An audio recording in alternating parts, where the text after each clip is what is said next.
Ayan guys, ang ganda dito. Yan o, may underground dyan ako sasakay sa Charing Cross Station. Charing Cross Station, ayan. Kasi kakalakad ko. Nandito ako napadpad, dito ako minuro ng navi ko.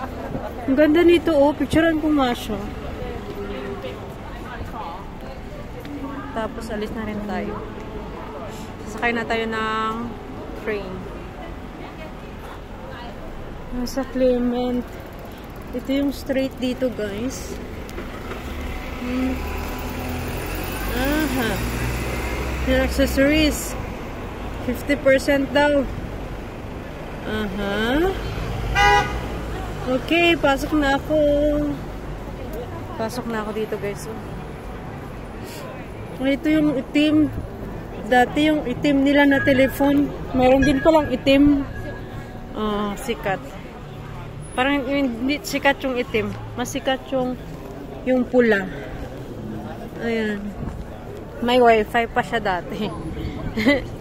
Ngayon wala na wifi. Sige guys. Paalam mo na ako. Salamat sa panonood. Bye.